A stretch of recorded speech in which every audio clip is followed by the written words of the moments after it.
Stop. Buji, 2 puntos. Es hora de abrir los libros, muchachos, porque vamos a hablar del miedo y la literatura. Y antes de entrar en el autor en el que quiero contarles el día de hoy,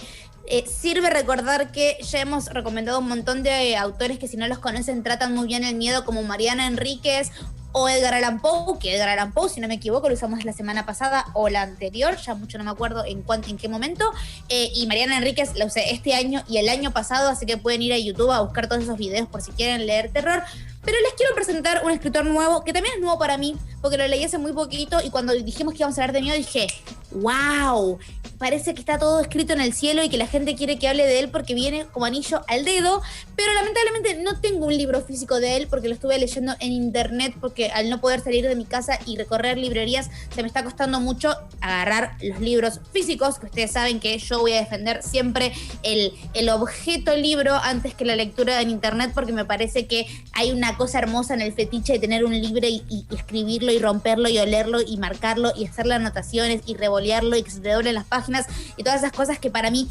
vienen dentro de la performance de leer, que es lo que lo hace tan hermoso, poder tirarse en algún lugar, en un pasto, en una hamaca paraguaya, agarrar un libro y leerlo, que a mí me gusta más que el Kindle. Esto no significa que si ustedes leen en virtual los odio o nada, simplemente son preferencias, pero por eso no los estoy teniendo ahora en mis manos, y quiero que leamos un poco particularmente de dos relatos del escritor William Faulkner, que voy a tener una foto por aquí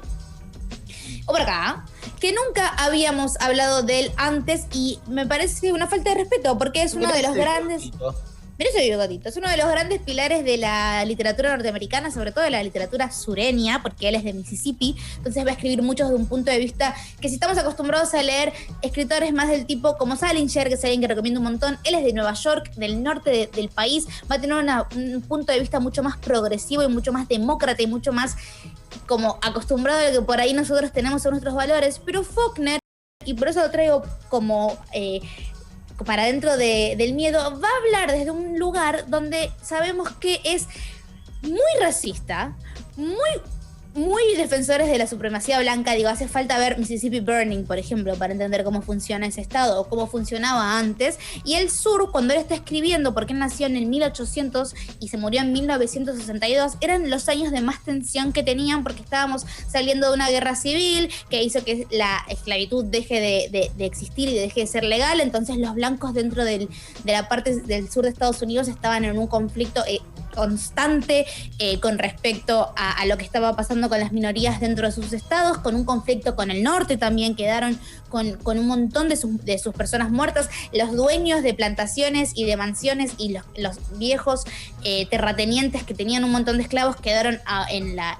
como en un naufragio económico, porque no tenían más dinero, no tenían más fuente para hacer dinero, porque justamente lo que estaban haciendo era una cosa completamente horrible. Pero bueno, había unas tensiones muy grandes, y William Faulkner escribe primero en un estado ficticio, también para no señalar tanto y para que no le digan, che, por ahí estás hablando de nosotros, en un estado completamente racista y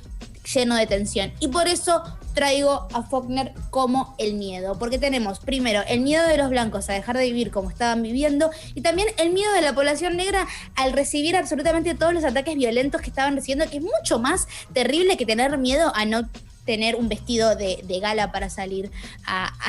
de joda el viernes al cine. Faulkner ganó un premio Nobel, o sea, es así de importante, y escribe dentro de lo que es la tradición gótica, entonces obviamente que vamos a tener un montón de elementos grotescos y que nos van a dar un montón de miedo y que nos van a situar en un cuento que sabemos que algo malo va a pasar. El primer cuento que quiero que lean, que lo pueden encontrar en internet, se llama Dry September, o sea, septiembre seco, y habla de una sequía en el pueblo, de un calor agobiante que hace que la gente esté de mal humor, un rumor que no sabemos nunca si es verdad o mentira, que termina en el linchamiento de un afroamericano dentro de ese pueblo, y estás leyendo las páginas y no podés creer literalmente lo que estás leyendo, las palabras que se utilizan y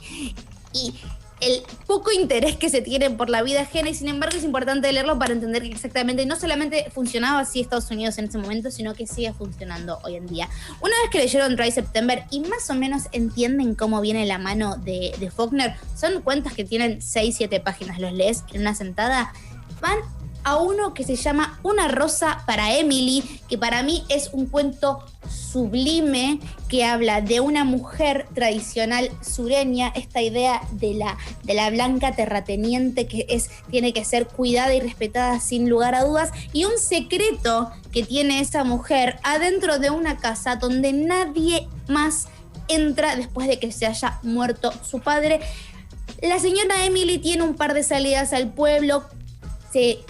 envuelve en un amorío con un banquero del norte que viene como medio a desafiar todo lo que estaba sucediendo en el sur,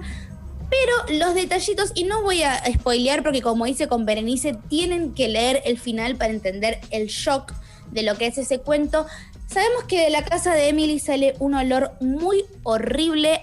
hace mucho tiempo y nadie sabe exactamente por qué hay olor a putrefacción dentro de esa mansión de esa mujer tan enigmática que se rehúsa a soltar las tradiciones sureñas de las que tan acostumbrada está a vivir. Vayan a leerlo a Faulkner.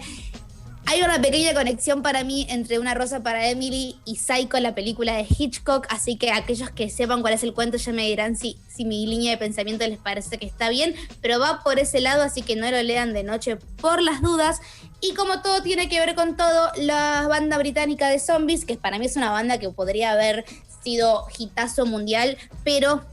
trabajaban a la par de los Beatles, y bueno, los Beatles se comieron absolutamente toda la escena. Tienen una canción que se llama A Rose for Emily, que es el título en inglés del cuento, así que como todo tiene que ver con todo, la música y el arte se alimentan la una de la otra, vamos a escuchar esta canción, y si escuchan un poco la letra, entenderán tal vez de qué va el cuento.